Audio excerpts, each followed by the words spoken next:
میں 2 منٹ میں فریش ہو کر آتا ہوں، یہیں پر ہی میرا ویٹ کرنا۔ خبردار جو یہاں سے فرار ہونے کی کوشش کی ورنہ جان سے مار ڈالوں گا۔ ایک ایک لفظ کو جب آتا ہوا وہ واش روم کی طرف جانے ہی لگا تھا کہ محترمہ نے باہر کی طرف بھاگنے کی کوشش کی، لیکن اس سے پہلے دروازے کو لوک لگا کر شازیہ نے اس کی کوششوں کو بھی ناکام بنا گیا۔ آنکھوں ہی آنکھوں میں اسے دھمکاتا ہوا وہ واش روم میں چلا گیا، جبکہ دعا کو سمجھ نہیں آ رہی تھی کہ وہ کیا کرے۔ اس کا دل کر رہا تھا کہ وہ اپنے بال زور زور سے کھینچنا شروع کر دے۔ اب میں کیا کروں؟ اس انسان نے تو مجھے جان سے مار دینا ہے نا، وہ ایسا نہیں کر سکتا۔ مجھے کیا ضرورت تھی اتنی بڑی بات اپنے منہ سے نکالنے کی؟ خوف کے مارے اس کی حالت خراب ہونے لگی تھی۔ وہ شاہزین سے محبت کرتی تھی اور چاہتی تھی کہ شاہزین بہت ہی پیار سے، بہت ہی محبت سے اسے اپنے اندر ضم کر لے اور اسے اپنی باہوں میں سمیٹ لے۔ وہ شاہزین کا تلخ اور غصیلا جو رویہ برداشت کرنے کی سخت نہیں رکھتی تھی۔ شاہزین کا کمرہ بہت بڑا تھا، اس کے کمرے میں سوئمنگ پول بھی تھا۔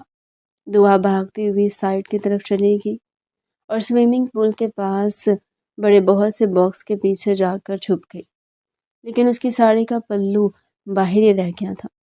شاہزین جب فریش ہو کر نکلا تو اس کی نگاہیں غیر ارادی طور پر اس ننھی سی جان کو تلاش کرنے لگی جس نے آج اس کی انا پر وار کر کے اپنے ساتھ بہت بڑی زیادتی کر چکی تھی۔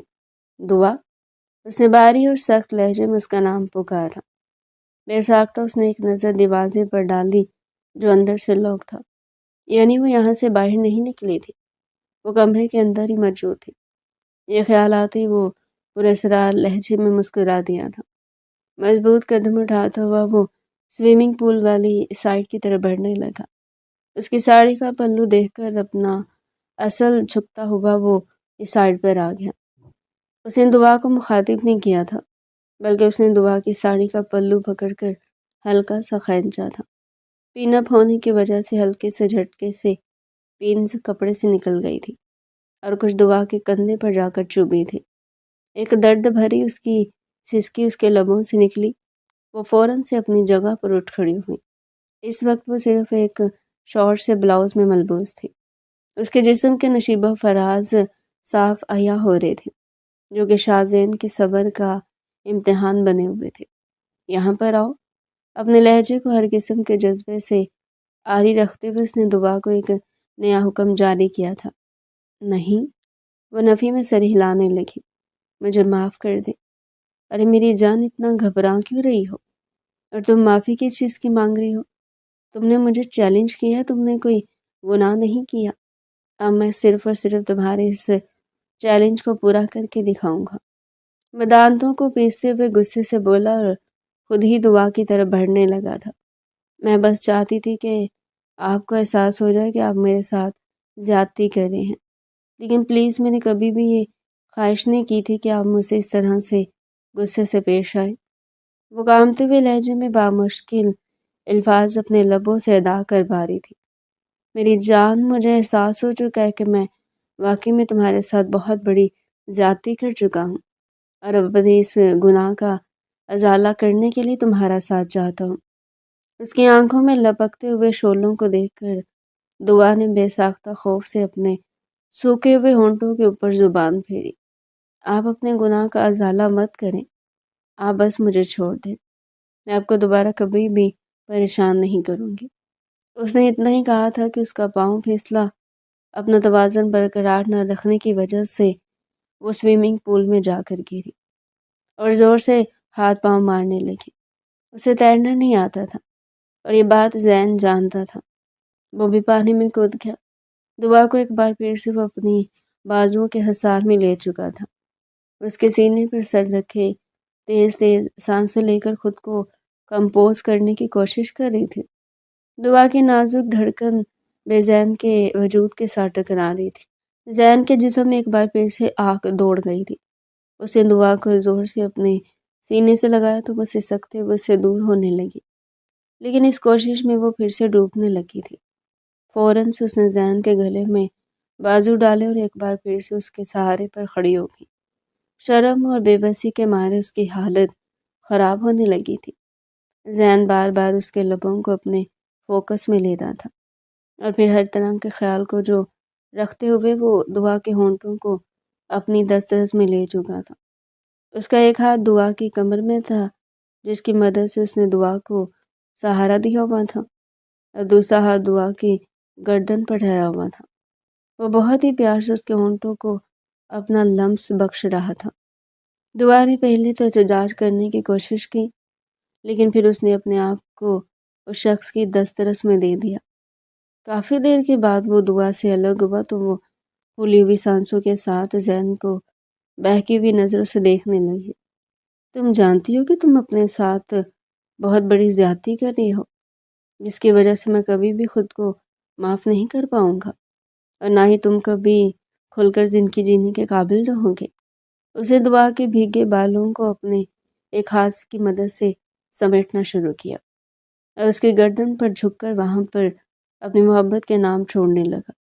دعا پر فی الحال اس کی باتوں کا اثر نہیں ہو رہا تھا، وہ تو اس کے نام سے اپنے آپ کو بھیگتا ہوا محسوس کر رہی تھی۔ تھوڑی دیر پہلے زین کا جو روپ دیکھ کر اس کے دل میں ڈر پیدا ہو گیا تھا، وہ ڈر بھی نکل چکا تھا۔ اب صرف اتنا پتا تھا کہ وہ اپنے پسندیدہ انسان کی دسترس میں موجود ہے۔ اس کا انجام بہت برا ہوگا۔ یہ کہہ کر وہ پھر سے دعا سے دور ہٹ رہا اور بلاؤز کو اس کے دائیں کندھے سے سرکانے لگا۔ دعا کا چہرہ یکدم شرم کے مارے لال ہو گیا تھا۔ اس نے بے اختیار زین کے ہاتھوں پر اپنا ہاتھ رکھا اور آنکھوں ہی آنکھوں میں سے منع کرنے لگی۔ زین اب اتنی آسانی سے کہاں منع ہونے والا تھا۔ اس نے دعا کے اشارے کو یکسر نظر انداز کیا اور اس کے کندھے پر اپنے لب رکھ دیے۔ زین کی نظریں بار بار وہاں پر موجود تل پر ٹھہر رہی تھی، جو اس کی توجہ کا مرکز بنا ہوا تھا، جبکہ دعا اس کی غربت میں کسی دن پانی کی مچھلی کی طرح تڑپ رہی تھی۔ وہ دونوں ابھی تک سوئمنگ پول میں موجود تھے، اور اس وقت دونوں کو ریلائز ہوا تھا کہ سوئمنگ پول میں زیادہ پانی نہیں۔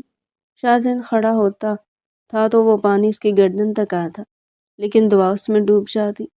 اسی وجہ سے شاہزین نے اس کے بازو اپنی گردن میں ڈال کر اسے اپنے سہارے پر کھڑا کیا ہوا تھا۔ اگلے چند منٹوں میں دعا کی حالت غیر ہونے لگی تھی۔ اسے زین کی گرفت سے نکلنے کی کوشش کی تو زین نے پھر سے اپنی گرفت مضبوط کر لی۔ وہ سسکنے لگی۔ اس کی سسکیاں سن کر زین کی جنونیت میں اضافہ ہونے لگا تھا۔ وہ دعا کا پلو کھسکاتا ہوا نیچے کی طرف بڑھنے لگا تھا کہ دعا نے بے اختیار اس کے بالوں کو اپنے بالوں کے شکنجے میں لیا، لیکن اس خوف سے نہیں کھینچا کہیں ایسا نہ ہو زین کو برا لگ جائے۔ وہ کانپتے ہوئے لہجے میں بولی تھی، پلیز مت کریں، مجھے بہت بے چینی ہو رہی ہے۔ وہ ڈرتے ڈرتے بامشکل بول پائی تھی، اسی بے چینی میں ہی تو مزہ ہے۔ یہ کہہ کر زین زیر لب مسکرا دیا، مجھے یہاں پر بہت سردی بھی لگ رہی ہے۔ دعا نے ایک دوسرا بہانہ بنایا تھا۔ اب کی بار زین ٹھہر کر اس کے چہرے کی طرف دیکھتا رہا، جیسے اندازہ لگانے کی کوشش کر رہا کہ وہ سچ بول رہی ہے یا پھر بہانہ بنا رہی ہے۔ ٹھیک ہے، ہم یہ باقی کا کام باہر جا کر کرتے ہیں۔ یہ کہتا وہ اس نے دعا کے گالوں کو اپنی دسترس میں لے لیا۔ وہاں پر ہلکا سا کاٹنے کے بعد وہ دور ہوا تو دعا شکایت کرتے ہوئے بولی، آپ نے زور سے کیوں کاٹا؟ مجھے درد ہو رہا ہے، اور آئی ایم ریئلی سوری، مجھے لگا تھا کہ میں نے آہستہ اور پیار سے کاٹا ہے۔ زین نے یہ کہہ کر اپنے کان کو پکڑا اور معصوم سی شکل بنا لی۔ سب سے پہلے اس نے دعا کو سوئمنگ پول سے باہر نکالا تھا، اس کے بعد وہ خود بھی باہر آ گیا۔ دعا وہاں سے بھاگنے کا ارادہ رکھتی تھی۔ زین نے اس کا یہ ارادہ ناکام بنایا، پھر سے اسے اپنی بازو میں اٹھا لیا۔ آج تو تم چاہ کر بھی مجھ سے دور نہیں جا سکتی ہو، وہ ایک ایک لفظ کو چباتے ہوئے بولا تھا۔ جیسے اسے دعا کے پچھلے الفاظ یاد آئے، اس کے ماتھے پر بل پڑ گئے تھے، اور دعا کو اندازہ ہو گیا تھا کہ وہ پچھلی بات کی وجہ سے پھر سے غصے میں آ گیا ہے۔ اس نے اپنے نازک سے ہاتھ سے زین کے چہرے پر ہاتھ رکھا۔ آئی ایم ریئلی سوری، میں یہ سب کچھ نہیں کہنا چاہتی تھی، مگر مجھے سمجھ نہیں آ رہا تھا کہ میں ایسا کیا کروں کہ آپ میرے وجود کو قبول کر لیں۔ آپ سوچ بھی نہیں سکتے تھے کہ آپ کی اس بے رخی کی وجہ سے میں کتنی ٹینشن میں تھی۔ آپ کا دھوپ چھاؤں جیسا رویہ مجھے پریشان کر رہا تھا۔ میں صرف ایک شرط پر تمہیں معاف کروں گا۔ کون سی شرط؟ آپ مجھے بتائیں، میں آپ کی ہر بات ماننے کے لیے تیار ہوں۔ سوچ لو، میں نے سوچ لیا ہے، دعا نے پرجکین لہجے میں کہا تھا۔ اب مجھے دوبارہ تمہاری آواز سنائی نہ دے، اور نہ ہی تم مجھے ڈسٹرب کرو۔ اگر تم نے مجھے ڈسٹرب کرنے کی کوشش کی تو میں پھر سے تمہارے ساتھ سخت رویہ رکھوں گا جو تم برداشت نہیں کر پاؤ گے۔ یہ کہہ کر اس نے دعا کو بہت ہی احتیاط کے ساتھ بیٹھ کے اوپر لٹایا تھا۔ دعا گھبرا گئی۔ جب اسے کچھ سمجھ نہ آیا تو وہ بہانہ بناتے ہوئے بولی، چادر گیلی ہو جائے گی، مجھے چینج کرنے دے۔ میں نے کیا کہا تھا؟ مجھے ڈسٹرب مت کرنا۔ یہ کہہ کر وہ شدت کے ساتھ اس کے لبوں پر جھک گیا تھا۔ اس بار اس کی گرفت بہت زیادہ مضبوط ہوتی، وہاں پر پیار اور محبت کا عنصر بالکل بھی نہیں تھا، صرف اور صرف جنونیت تھی۔ دعا کو اپنی سانس سے اکھڑتی ہوئی محسوس ہونے لگی تھی۔ اس نے محترم کے سینے پر ہاتھ رکھ کر اسے خود سے دور دھکیلنے کی کوشش کی، لیکن اس میں بھی بری طرح سے ناکام ہو گئی، کیونکہ وہ اس کی مضبوط جسامت کا مقابلہ نہیں کر سکتی تھی۔ ذہن اسے الگ ہوا تو اس کی آنکھوں میں غصے کے شعلے لپک رہے تھے۔ آئی ایم ریئلی سوری، دعا نے بھیگے ہوئے لہجے میں کہا، اور اس کے سینے پر اپنا سر رکھ دیا۔ ذہن پھر سے اسے خود میں سمیٹنے لگا تھا۔ جیسے ہی ذہن نے اس کا پلو اس کے وجود سے الگ کرنے کی کوشش کی تو دعا نے پھر سے شرم سے نفی میں گردن ہلا دی۔ پہلے آپ لائٹ آف کر دیں، اس طرح سے مجھے بہت شرم آ رہی ہے۔ اس کے بعد یہ دعا پر ذہن کا آخری احسان تھا۔ اس نے لائٹ آف کر دی تھی۔ جب وہ ازدواجی تعلق بنانے لگا تو دعا کو لگا کہ وہ بہت ہی سختی سے پیش آئے گا، لیکن ذہن نے بہت ہی پیار کے ساتھ اس کو خود میں سمیٹا تھا اور اپنے آپ کو اس کے اندر اتارا تھا۔ یہاں پر بھی اسے تھوڑی سی تکلیف ہوتی، ذہن فوراً سے رک جاتا۔ یہی وجہ تھی کہ دعا کے دل کے اندر ذہن کے لیے محبت بڑھ گئی تھی۔ پہلے سے بھی زیادہ اس کی عزت کرنے لگے تھے۔ صبح جب وہ سو کر اٹھی تو ذہن اس کے پہلو میں ہی موجود تھا۔ ذہن کا سر اس کے بازو کے اوپر تھا۔ وہ شرماتے ہوئے اٹھنے لگی تھی کہ ذہن نے اسے خود میں نزدیک کر لیا۔ ذہن کا چہرہ اس کے نازک دھڑکنوں کے ساتھ ٹچ ہو رہا تھا، جس کی وجہ سے اس کے اندر جذبات پھر سے بھڑکنے لگے تھے۔ اس کے سامنے سے بولنے لگے تھے، مجھے واش روم جانا ہے۔ اسے بہانہ بنایا اور پھر اپنے اس بہانے پر شرمندہ ہوگی، لیکن ذہن کو معلوم تھا کہ وہ جھوٹ بولنی ہے اور بہانہ کرنی ہے۔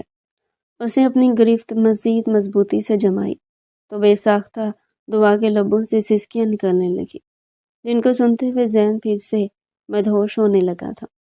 اسے پہلے کہ وہ گستاخیاں کرتا اور اس کو دوبارہ سے اپنی دسترس میں لے کر اس پر اپنی محبت نچھاور کرتا، اس کا موبائل بجنے لگا۔ دعا تو جیسے اسی چیز کا انتظار کر رہی تھی۔ اس نے کمال پھرتی کا مظاہرہ کیا اور اس کی دسترس سے نکلتے ہوئے واش روم کی طرف بھاگ گئی تھی۔ فریش ہونے کے بعد اس نے دیکھا کہ وہ اپنے کپڑے باہر ہی چھوڑ کر آ گئی تھی۔ اس کا دل کر رہا تھا کہ وہ دہاڑے مار مار کر رونا شروع کر دے۔ ذہن ہمت جمع کر کے اس نے ذہن کو پکارا تو دوسری طرف سے اسے کوئی اور آواز سنائی نہیں دی تھی۔ کیا آپ باہر ہیں؟ ذہن جو کہ بالکنی میں کھڑا تھا اور اس کی ساری آوازیں سن رہا تھا، جان بوجھ کر نہیں بول رہا تھا۔ جانتا تھا کہ وہ لڑکی اپنا ڈریس لے کر اندر نہیں گئی ہے اور یقیناً لینے کے لیے باہر آئے گی۔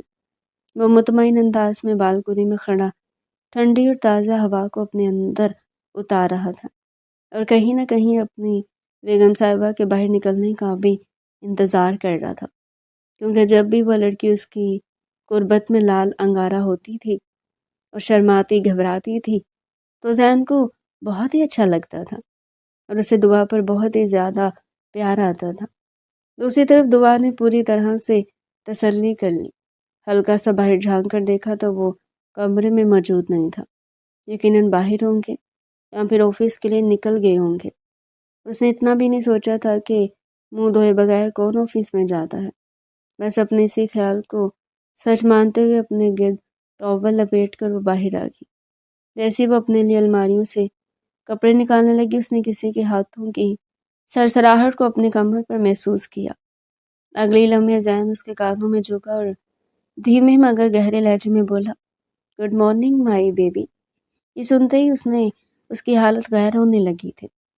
اس نے بے اختیار اپنے ٹاول کو پکڑ لیا تھا اور اسے سنبھالنے کی کوشش کی تھی، کیونکہ ذہن کی بڑھتی ہوئی جسارتیں اسے بہت کچھ بابر کروا چکی تھی، جنہیں سوچ کر ہی اس کی حالت اور غیر ہونے لگی تھی۔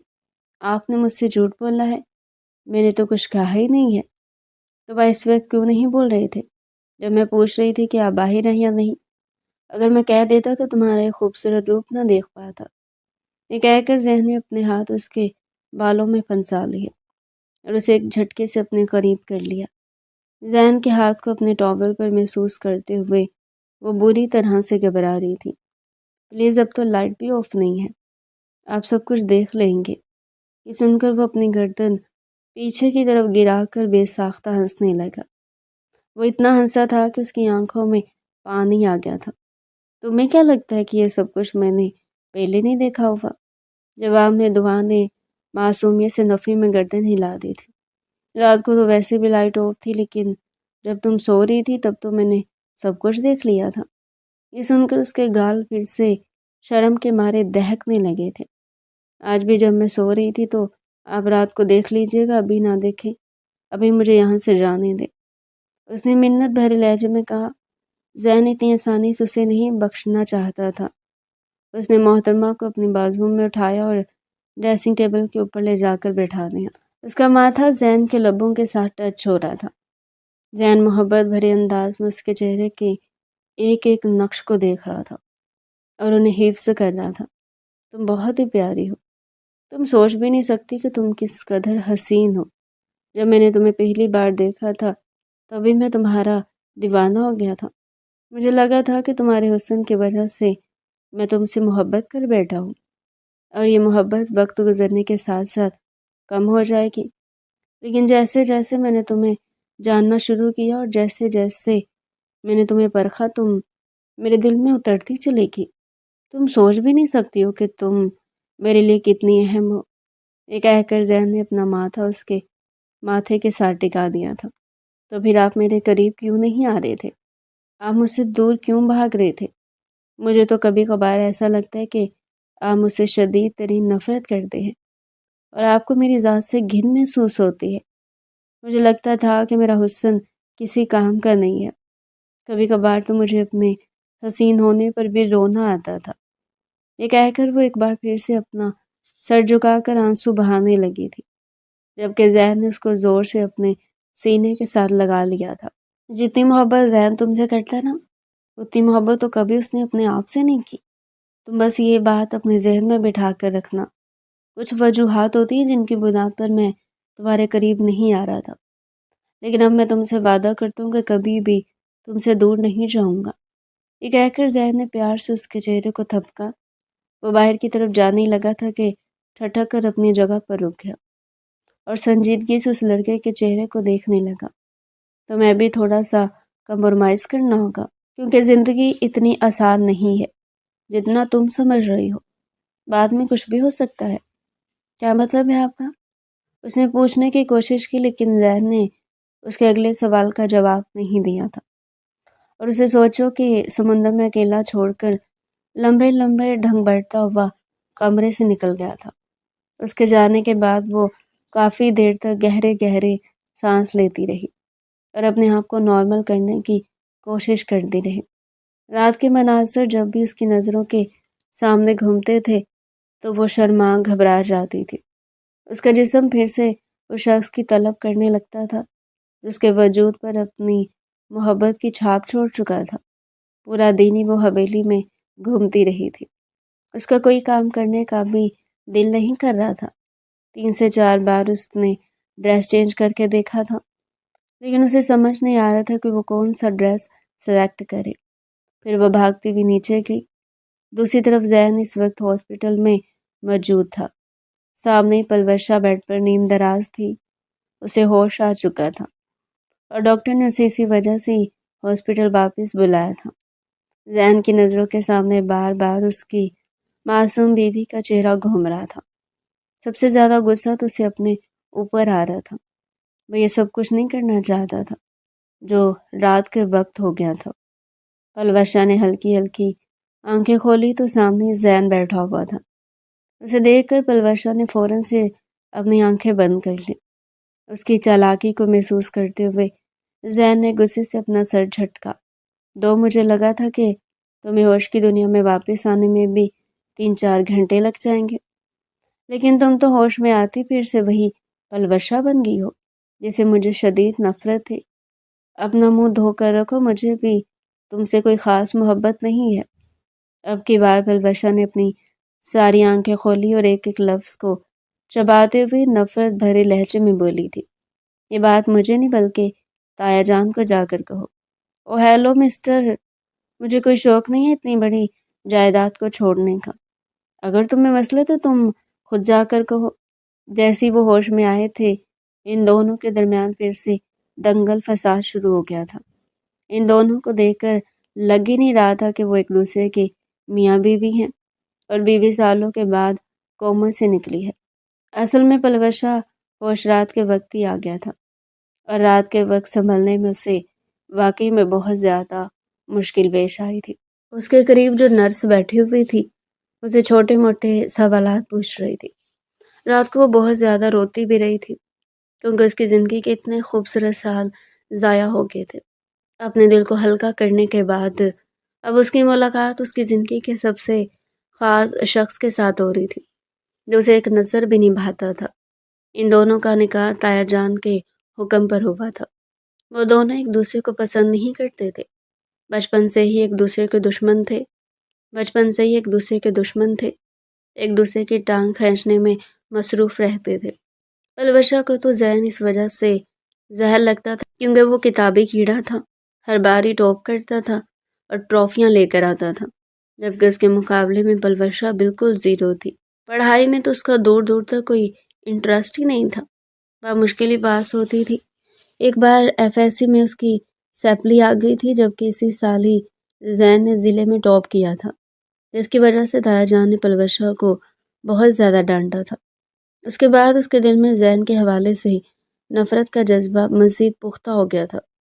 وہ تو اس کی شکل دیکھنا بھی پسند نہیں کرتی تھی۔ زین کے بھی خیالات اس سے مختلف نہیں تھے۔ اسے پلوشا اس وجہ سے اچھی نہیں لگتی تھی کیونکہ وہ ٹام بوائے بنی رہتی تھی۔ اس کی بچگانہ حرکتوں سے بہت زیادہ عاجز آ جاتا تھا۔ اسے سنجیدہ مزاج اور اپنے آپ کو سنبھال کر رکھنے والی لڑکیاں اچھی لگتی تھی۔ پلوشا کی وجہ سے وہ کئی بار اپنے دوستوں کے سامنے بھی ذلیل ہو چکا تھا اور وہ اسے اس کے منہ پر صاف یہ بات کہتا تھا کہ تم لڑکی کہلانے کے قابل ہی نہیں ہو۔ پلوشا بھی اسے منہ پھاڑ کر جواب دیتی تھی، جس کی وجہ سے زین کو مزید چڑ ہوتی تھی۔ دونوں یونیورسٹی سے ایک ساتھ ہی فری ہوئے تھے۔ تایا جان نے ان دونوں کی شادی کی بات کی تو زین ہتے سے ہی اکھڑ گیا تھا۔ آپ میری کسی لولی لنگڑی لڑکی سے شادی کروا دیں مجھے منظور ہے، مگر اس بیوقوف ترین لڑکی سے میں شادی نہیں کروں گا۔ پلوشا کے خیالات بھی کچھ ایسے ہی تھے۔ میں نے اس فضول آدمی سے شادی نہیں کرنی ہے، اس نے تو ساری زندگی پابندیاں لگا لگا کر میری آزادی کا موئے موئے کر دینا ہے۔ وہ دونوں پھر سے ایک دوسرے کے آمنے سامنے آ کر کھڑے ہو گئے تھے۔ دونوں ہی ایک دوسرے کو سخت ناپسند کرتے تھے، جبکہ تایا جان خاندان کو جوڑ کر رکھنا چاہتے تھے۔ اسی وجہ سے انہوں نے شرط رکھ دی تھی کہ تم میں سے جو بھی شادی سے انکار کرے گا اسے اپنی جائیداد سے ہاتھ دھونے پڑیں گے اور اس خاندان کے سارے رشتہ ختم کرنا ہوگا۔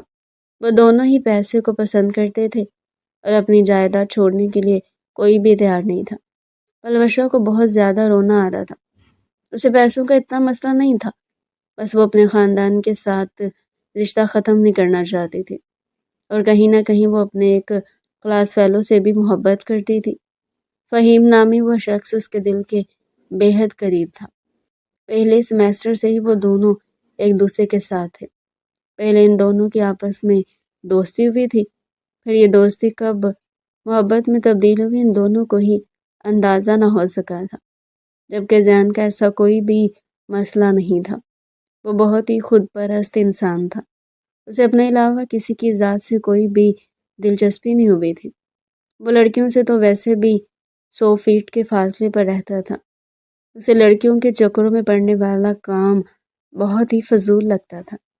لیکن تایا جان کی شرط کی وجہ سے وہ مجبور ہو گیا تھا، کیونکہ آگے اسے اپنا بزنس اسٹیبلش کرنا تھا، جس کی وجہ سے اسے گھر والوں سے ہی مدد لینی تھی، کیونکہ اکیلا اپنے بل بوتے پر وہ کچھ بھی نہیں کر سکتا تھا۔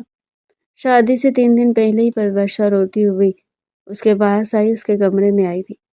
تم پلیز اس شادی سے انکار کر دو، میں کبھی بھی تمہیں اپنے شوہر کا درجہ نہیں دے پاؤں گی۔ ابھی مر جاؤں گی۔ وہ پہلی بار اسے اس طرح سے روتے ہوئے دیکھ رہا تھا۔ میں ابھی تو اس شادی سے انکار نہیں کر سکتا ہوں، لیکن وعدہ کرتا ہوں کہ جیسا تم سوچ رہی ہو ویسا کچھ بھی نہیں ہوگا۔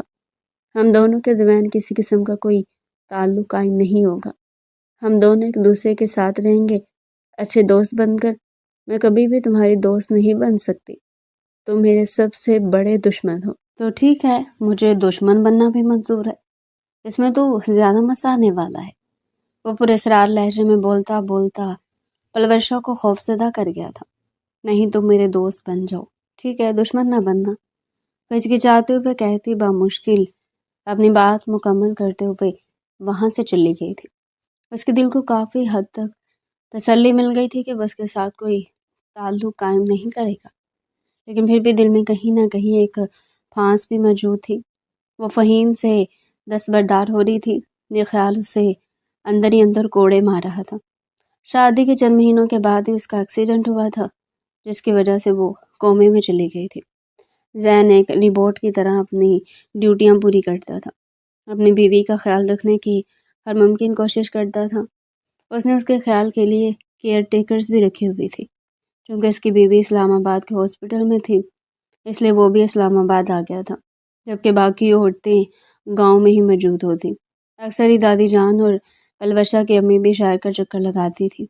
اپنی جوان بیٹی کا یہ حال دیکھ کر ان کا دل خون کے آنسو روتا تھا۔ ان دنوں وہ گاؤں گئی ہوئی تھی۔ جب زین کی دعا سے ملاقات ہوئی، وہ ڈری سہمی معصوم سی لڑکیوں سے بہت اچھی اور اپنے دل کے قریب معلوم ہو گئی تھی۔ آج سے پہلے کبھی بھی کسی لڑکی نے اسے امپریس نہیں کیا تھا، لیکن دعا میں نہ جانے ایسی کون سی کشش تھی جسے بار بار دعا کی طرف متوجہ کر رہی تھی۔ اسی کی آفس میں پچھلے کچھ دنوں سے کام کر رہی تھی، لیکن وہ اپنے معاملات میں مصروف تھا، اسی وجہ سے اس کی دعا سے ملاقات نہیں ہو پائی تھی۔ اب اس کے پاس لون مانگنے کے لیے آئی تھی، کیونکہ اسے اپنے باپ کا قرضہ ادا کرنا تھا۔ روز ہی وہ بدتمیز لوگ اس کے گھر کے دروازے کے سامنے آ کر کھڑے ہو جاتے تھے۔ دعا کا اس پوری دنیا میں کوئی بھی نہیں تھا۔ باپ کی وفات کے بعد وہ بالکل اکیلی ہو گئی تھی۔ اس نے خالہ کے پاس جا کر ان سے پناہ مانگی تھی، لیکن خالہ جان نے بھی ان کی مدد کرنے سے انکار کر دیا تھا۔ وہ جانتی تھی کہ جو لوگ اس کے پیچھے پڑے ہوئے ہیں وہ بہت ہی ظالم ہیں اور پیسوں کے لیے کسی بھی کی بھی جان لے سکتے ہیں۔ دعا نے اپنی عزت اور اپنی جان بچانے کے لیے ہی آفس کی طرف قدم بڑھائے تھے۔ دعا کی باتیں سن کر ذہن ٹھٹک کر اپنی جگہ پر رک گیا تھا۔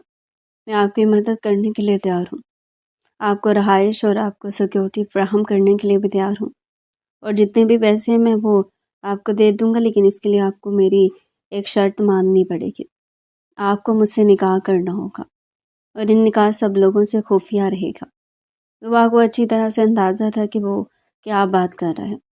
اس نے سختی سے منع کر دیا تھا، لیکن اسی شام اس کے بابا کے دشمن پھر سے وہاں پر آ گئے تھے۔ لیکن اس دن اس کے باس نے یعنی زین نے اسے بچا لیا تھا۔ وہ واپس اس کے ساتھ ہی چلی گئی تھی۔ جب اس نے زین سے نکاح کیا تو اسے پتہ چلا کہ زین پہلے سے ہی شادی شدہ ہے اور اس کی بیوی کومے میں ہے۔ وہ سمجھ نہیں پا رہی تھی کہ زین اسے چاہتا کیا ہے، کیونکہ وہ اس کے قریب نہیں جا رہا تھا اور نہ ہی ازدواج تعلق قائم کر رہا تھا۔ اس نے دعا کو اپنی بیوی کی دیکھ بھال کے لیے اپنے گھر پر رکھا ہوا تھا، لیکن وہ یہ سب کچھ بغیر نکاح کے بھی تو کر سکتا تھا۔ یہی باتیں دعا کو پریشان کر رہی تھی۔ دوسری طرف زین خود حیران تھا کہ آخر اس نے اس لڑکی سے نکاح کا مطالبہ کیوں کیا تھا۔ وہ دعا کا ہر طرح سے بہت زیادہ خیال رکھتا تھا، اس کی ہر خواہش کو منہ سے نکلنے سے پہلے پوری کر دیتا تھا، وہ اس کی ہر ضرورت کو بھی پورا کرتا تھا، اور یہی چیزیں دعا کو بے چین کرتی تھی۔ کب اسے زین سے محبت ہوگی اسے اندازہ ہی نہ ہو سکا تھا۔ زین تو اسے پہلے ہی دن سے پسند کرتا تھا، لیکن وہ اس وجہ سے اس کے قریب نہیں جا رہا تھا کیونکہ جانتا تھا کہ جب اس کی بیوی ہوش میں آئے گی تو تایا جان کی رکھی ہوئی شرط پھر سے لاگو ہو جائے گی۔ مجھے بھی جانتا تھا کہ دعا بہت ہی معصوم ہے، چھوٹی ہے، مجھے سب کچھ برداشت نہیں کر پائے گی، لیکن اب آ کر اسے احساس ہو رہا تھا کہ وہ خود دعا کے بغیر ادھورا ہے۔ اس کے ساتھ ازدواجی تعلق قائم کر کے زین کے سر پر چھایا ہوا بوجھ ہلکا ہو گیا تھا۔ جب وہ پلورشا سے ملنے کے لیے آیا تب بھی اس کے ذہن میں صرف اور صرف دعا کا چہرہ ہی گھوم رہا تھا، جبکہ پلورشا کے ذہن میں فہیم نہ جانے وہ کہاں ہوگا، کس حال میں ہوگا۔ وہ اور زین ایک دوسرے کے آمنے سامنے بیٹھے ہوئے تھے، مگر ان دونوں کے دل ایک دوسرے سے کوسوں دور تھے۔ زین اس کے لیے جو فروٹ لایا تھا وہ خود ہی کاٹ کر کھانے لگا تھا، جبکہ پلورشا غصے سے اس کے چہرے کو گھور کر رہ گئی تھی۔ یہ میرے لیے ہیں؟ کون سا اس پر تمہارا نام لکھا ہوا ہے؟ اور یہ میں ہی لایا ہوں تو یعنی اس پر میرا بھی حق ہے؟ یہ کہہ کر وہ چند لمحوں کے لیے خاموش ہوا۔ ہر ہفتے تم سے تمہارا ایک دوست ملنے کے لیے آتا تھا اور تمہارے لیے پھول بھی لاتا تھا، کیا میں پوچھ سکتا ہوں کہ کون ہے وہ شخص؟ یہ سن کر پلورشا نے آنکھیں پھیلا کر زین کو گھورا تھا۔ اس طرح سے کیوں دیکھ رہی ہو؟ جھوٹ نہیں بول رہا ہوں، سچ کہہ رہا ہوں۔ وہ تو میں جانتی ہوں، اس نے دھیمے لہجے میں کہا تھا۔ کیا میں اس کا نام پوچھ سکتی ہوں؟ نام تو مجھے نہیں پتا، لیکن شاید باہر ریکارڈ میں موجود ہوگا۔ ایک آدمی جو کہ مسلسل تمہاری بیوی سے ملنے کے لیے آ رہا ہے اور تمہیں پتہ بھی نہیں ہے کہ اس کا نام کیا ہے۔ یہ سن کر زین نے سنجیدگی سے اس کے چہرے کو گھورا۔ میں تمہارے منہ سے اس کا نام سننا چاہتا ہوں۔ مجھے بتاؤ کہ وہ کون ہے اور تمہارا اس کے ساتھ کیا تعلق ہے؟ اب کی بار اس کے ماتھے پر بل پڑ گئے تھے۔ وہ فی الحال اس کے نکاح میں تھی، اس کا پٹھان خاندانی خون جوش مارنے لگا تھا۔ فہیم سے تو وہ بہت ہی اچھے طریقے سے نمٹ چکا تھا اور اسے اس کی اوقات یاد دلا چکا تھا۔ اب اس کا ارادہ اس کے ساتھ دو دو ہاتھ کرنے کا تھا۔ پہلے مجھے اس کا نام بتاؤ۔ وہ ابھی تک خاموشی سے سر جھکا کر بیٹھی اپنی انگلیاں چٹکا رہی تھی۔ اس کا نام فہیم ہے۔ یہ سن کر وہ دل فریب انداز میں مسکرا دی تھی۔ اس نے بے اختیار اپنے سینے پر ہاتھ رکھا تھا اور سکون بھری سانس خارج کی تھی۔ وہ کون ہے اور اس کے ساتھ تمہارا کیا تعلق ہے؟ وہ کوئی بھی نہیں ہے، بس میرا یونیورسٹی کا دوست تھا۔ تو پھر تو اس کے ذکر پر اتنی خوش کیوں ہو رہی ہو؟ اور آخر تم لوگوں کی ایسی کون سی پکی دوستی تھی جو وہ ہر ہفتے تمہارے لیے پھول دے کر آتا تھا؟ میں نے اسے 5-6 بار مارا بھی، لیکن پھر بھی اسے کوئی فرق نہیں پڑا۔ تمہاری طرح ایک نمبر کا ڈیٹھ آدمی ہے وہ۔ اگر تم چاہتی ہو کہ کسی قسم کو کوئی تماشا نہ بنے تو اس کو سمجھا دو۔ اٹھ کر جانے ہی لگا تھا کہ پلورشا نے بے ساختہ اس کا نام پکارا۔ مجھے تم سے ایک بہت ہی ضروری بات کرنی ہے۔ کہو، میں سننے کے لیے تیار ہوں۔ اس نے ایک نظر گھڑی پر ڈالی اور اکھڑے اکھڑے لہجے میں سوال کیا تھا۔ تم جانتے ہو کہ یہ شادی ہم دونوں کی مرضی کے مطابق نہیں ہوئی ہے۔ میں ابھی بھی تم سے ویسی نفرت کرتی ہوں جیسے پہلے کرتی تھی۔ ہاں مجھے پتہ ہے، یہ سب کچھ تم نے بار بار کہنے کی ضرورت نہیں ہے۔ تو میں چاہتی ہوں کہ تم مجھے طلاق دے دو۔ جانتے ہو کہ یہ سب کچھ کر کے تم اپنے خاندان والوں کے ساتھ ہر طرح کا تعلق ختم کر دو گے۔ مجھے اب کسی چیز کا کوئی ڈر نہیں ہے، کیونکہ جب مجھے ہوش آیا تو میرے قریب کوئی بھی نہیں تھا۔ جس خاندان کے لیے میں نے اپنی خوشیوں کو قربان کر دیا، ان میں سے کوئی بھی اس وقت میرے ساتھ نہیں سوائے تمہارے۔ اور مجھے پتہ ہے کہ تم بھی مجبور ہو کر آئے ہو۔ مجھے بھی اب تم سے ایک ضروری بات کرنی ہے، زین نے ٹھنڈے لہجے میں کہا۔ اس کا انداز ہر طرح کے جذبے سے پاک تھا۔ میں شادی کر چکا ہوں، اپنی بیوی سے بے تحاشا محبت کر رہا ہوں، لیکن شادی کے بارے میں ابھی تک خاندان میں کسی کو بھی پتہ نہیں ہے، صرف تم ہی ہو جسے میں بتا رہا ہوں۔ میں بہت ہی جلد خاندان والوں کے سامنے بھی اپنی شادی کا اعلان کر دوں گا۔ اگر تو تم اس کے ساتھ میری زندگی میں رہ سکتی ہے تو یہ تمہاری اعلیٰ ظرفی ہوگی، لیکن اگر تم اس بات کو بنیاد بنا کر میرے ساتھ تعلق ختم کرنا چاہو تو تمہاری مرضی ہے۔ اس طرح سے تمہارے اوپر کوئی بات بھی نہیں آئے گی۔ آخر میں وہ دل فریب انداز میں مسکرا دیا تھا، جبکہ پلورشا اس کی بات کا مطلب سمجھتی ہوئی بھیگی آنکھوں سے ساتھ ہنسی۔ تمہارے یہ احسان میں کبھی بھی نہیں بھولوں گی، وہ چہکتے ہوئے لہجے میں بولی تھی۔ حیرت انگیز طور پر اسے فہیم کا نمبر ابھی بھی یاد تھا۔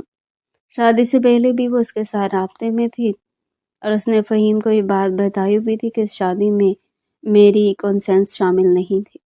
میں تو اس کو پسند بھی نہیں کرتی ہوں، مجھے اس سے شادی کرنے پر مجبور کیا گیا ہے۔ اگر مجھے آگے یہ موقع ملے تو میں اس کو چھوڑ کر تم سے نکاح کر لوں۔ فہیم بھی اس کے اسی آسرے پر بیٹھا ہوا تھا۔ پلور شاہ حویلی واپس آ چکی تھی جبکہ زین پھر سے دعا کے پاس چلا گیا تھا۔ جب وہ گھر کے اندر داخل ہوا تو وہ بلیو کلر کے ڈریس میں ملبوس صوفے کے ساتھ ٹیک لگا کر سوئی چھوٹے چھوٹے خراٹے لے رہی تھی۔ اس وقت زین کے لبوں سے ہر طرح کی ٹینشن نکل چکی تھی۔ اسے صرف اتنا پتا تھا کہ اس کی پسندیدہ عورت اس کے پاس موجود ہے۔ اس کے پاس گیا، اس نے دعا کو اپنے بازوؤں کے گھیرے میں لیا اور دل فریب انداز میں بولا، بیگم صاحبہ اٹھ جاؤ، میں آ چکا ہوں۔ اس نے دعا کے کانوں کے لو کو ہلکا سا اپنے دانتوں میں دبایا تو وہ کسمساتے ہوئے اٹھ گئے۔ اسے اپنی انتہائی نزدیک دیکھ کر وہ پھر سے شرما گئی تھی۔ مجھے لگتا ہے کہ تمہاری شرم نے کبھی بھی دور نہیں کر پاؤں گا۔ دادی کہتی ہیں کہ بیویاں بے شرم اچھی نہیں لگتی ہیں۔ فی الحال تو تم اپنا یہ دادی نامہ چھوڑو۔ آج کے بعد میں تمہیں جو کچھ بتاؤں گا نا، تمہیں وہی کچھ یاد کرنا ہوگا اور انہی باتوں پر ہی عمل کرنا ہوگا۔ سمجھ آ رہی ہے نا؟ اس کی چھوٹی سی ناک کو کھینچتے ہوئے بولا، لیکن دادی تو آپ سے بڑی ہیں، ان کے پاس تجربہ زیادہ ہے۔ زین آنکھیں چھوٹی چھوٹی کر کے اس کو گھورنے لگا تھا۔ کیا ان کے پاس آکسفورڈ کی ڈگری تھی؟ اب کی بار دعا نے معصومیت سے نفی میں سر ہلا دیا۔ وہ تو میرے پاس بھی نہیں ہے، لیکن پھر بھی میں آپ سے زیادہ سمجھدار ہوں۔ یہ سن کر وہ کھل کر مسکرا دیا۔ اس نے دعا کو ایک بار پھر سے اپنے نزدیک کر لیا تھا۔ مجھے تم سے ایک بہت ہی ضروری بات کرنی ہے، لیکن پریشان نہیں ہونا۔ یہ کہہ کر اس نے دعا کے بالوں کو پیار سے سنوارا تھا۔ پلوشا کو ہوش آ چکا ہے۔ یہ سن کر اس کا دل تیزی سے دھڑکا تھا۔ اس کے چہرے کے تاثرات ایک دم سے بگڑ گئے تھے۔ خوف سے اس کی آنکھیں پھیل گئی تھی۔ زین نے بہت ہی محبت سے اس کے ماتھے کو چوما، تو کیا اب آپ مجھے چھوڑ دیں گے؟ نہیں، میں تمہیں مرتے دم تک نہیں چھوڑوں گا۔ کیا اب آپ مجھے اپنی بیوی کے ساتھ ہی رکھیں گے؟ وہ میرے ساتھ نہیں رہے گی، ہم دونوں جلدی ایک دوسرے سے الگ ہونے والے ہیں۔ پلیز آپ میری وجہ سے کسی کی زندگی برباد نہ کیجیے گا۔ کیا ہو گیا دعا؟ تمہاری وجہ سے کچھ بھی نہیں ہو رہا۔ وہ کسی اور کو پسند کرتی ہے اور میں تم سے محبت کرتا ہوں۔ اگر میں اسے اپنے ساتھ زبردستی باندھ کر رکھوں گا تو ہم دونوں میں سے کوئی بھی خوش نہیں رہ پائے گا۔ اسے صرف ایک نہیں بلکہ 4 زندگیاں برباد ہوں گی۔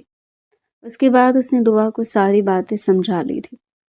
اب اسے مساویلی میں جا کر گھر والوں سے اس بارے میں تفصیل سے بات کرنی تھی۔ تمہیں میرے ساتھ جانا ہے، ٹھیک ہے نا؟ اور ٹینشن نہ لینا، کسی بھی چیز کی وجہ سے پریشان مت ہونا۔ وہ پہلے پلوشا کو حویلی لے کر گیا تھا۔ محترمہ کو تو بچپن سے ہی ایکٹنگ آتی تھی، اور جہاں پر اوور ایکٹنگ کی باری آتی وہاں پر بھی محترمہ پیش ہوتی تھی۔ جیسی دادی جان نے اس کی خیریت دریافت کرنے کے بعد اسی سے زین کے بارے میں سوال کیا تو آنکھوں میں موٹے موٹے آنسو سجا کر ان کے گلے لگ کر پھوٹ پھوٹ کر رونے لگے۔ غضب ہو گیا دادی جان، غضب۔ اب میں مزید اس انسان کے ساتھ نہیں رہ سکتی ہوں۔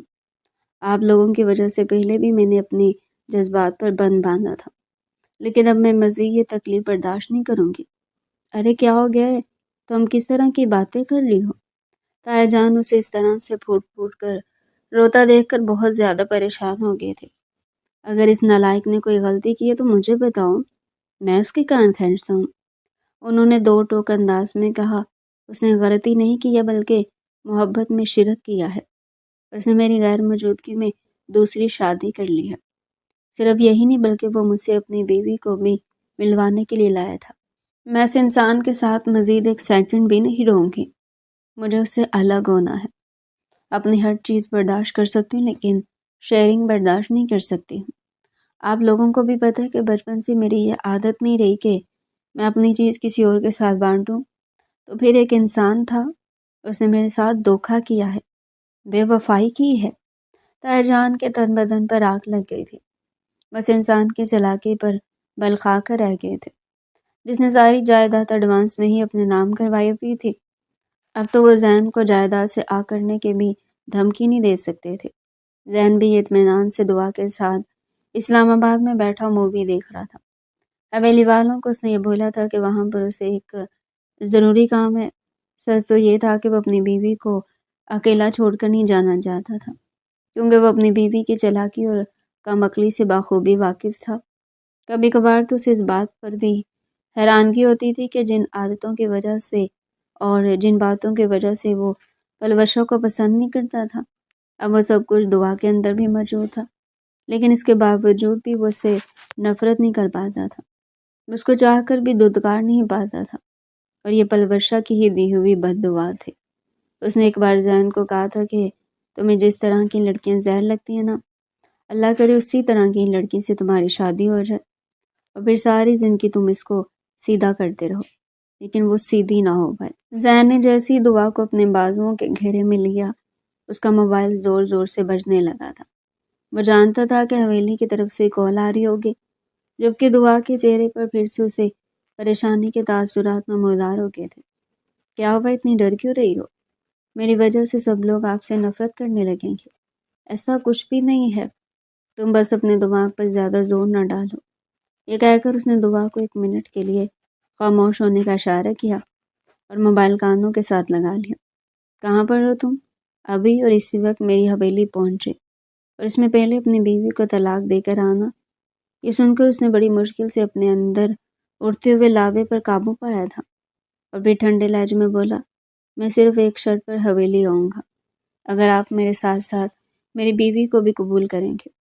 اس کے علاوہ میں اس حویلی میں قدم بھی نہیں رکھوں گا۔ پہلے بھی آپ لوگوں کی بات مان کر میں نے اپنی خوشیوں کو قربان کیا تھا، لیکن اب مزید نہیں۔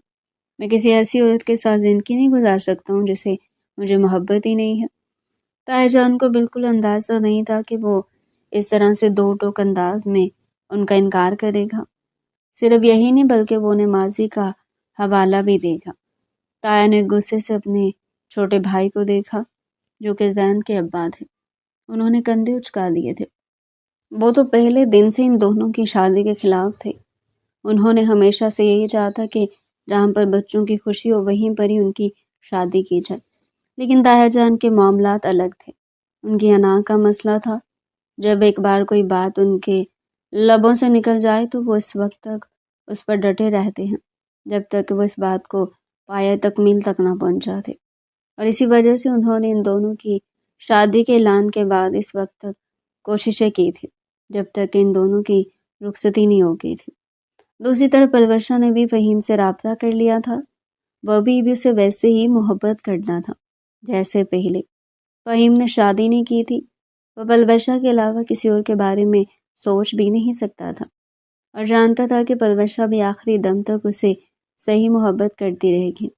جب سوچ میں آنے کے بعد پلوشا نے اسے پہلی بار کال کی تھی تو وہ کافی دیر تک روتی رہی تھی۔ کیا تم مجھے 6 مہینے کا وقت دے سکتے ہو؟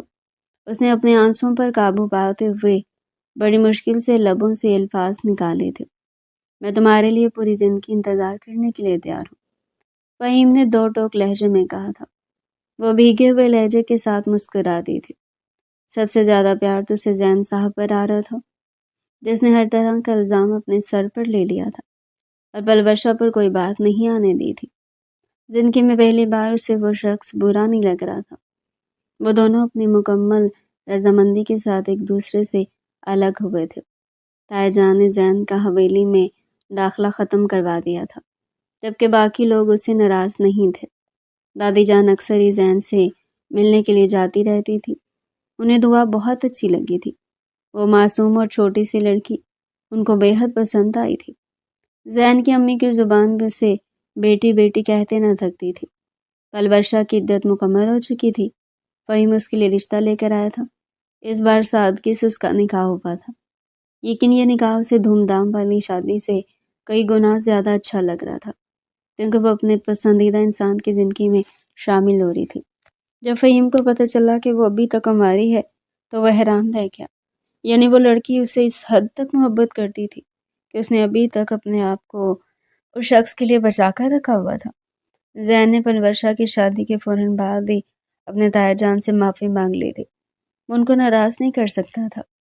اس کے بابا نے بھی اسے یہی نصیحت کی تھی، دعا بھی اس کے ساتھ ہی گئی تھی۔ دل ہی دل میں وہ بہت زیادہ ڈر رہی تھی، لیکن تایا جان جب اس کے سر پر شفقت بڑا ہاتھ رکھا تو ان کا ڈر بھی دور ہو گیا۔ پل ورشا نے رخصتی سے پہلے انہیں سب کچھ اپنے منہ سے سچ بتا دیا تھا، اور تایا جان کو بھی اس بات کا یقین ہو گیا تھا کہ وہ ان دونوں کے ساتھ بہت بڑی زیادتی کر بیٹھے تھے۔ اگر دوبارہ زین کی زندگی میں نہ آتی تو شاید وہ لوگ اسی طرح سے ایک دوسرے سے نفرت کرتے ہوئے اپنی زندگیاں برباد کر دیتے۔ زین کے دل میں دعا کے لیے محبت دن بدن بڑھتی چلی جا رہی تھی۔ 3 مہینوں کے بعد وہ امید سے ہوئی تو ذہن اس کا پہلے سے بھی بڑھ کر خیال رکھنے لگا تھا۔ پل ورشا بھی جب بھی حویلی آتی تھی دعا کے ساتھ ڈھیر سارا وقت گزارتی تھی۔ کچھ عرصے کے بعد فہیم اور زین ایک دوسرے کے بزنس پارٹنر بھی بن گئے تھے۔ ان کے لیے ایک دوسرے کے دل میں جتنی بھی تلخیاں اور نفرت تھی وہ ختم ہو گئی تھی۔ تو ڈیئر پیارے ناظرین، یہ تھا آج کا ہمارا انٹرسٹنگ سا ناول۔ مزید ایسے ہی ناول ہمارے چینل پر ڈیلی سننے کے لیے چینل کو سبسکرائب کریں، ویڈیو کو لائک کریں اور کمنٹ سیکشن میں اپنی رائے لازمی دیں۔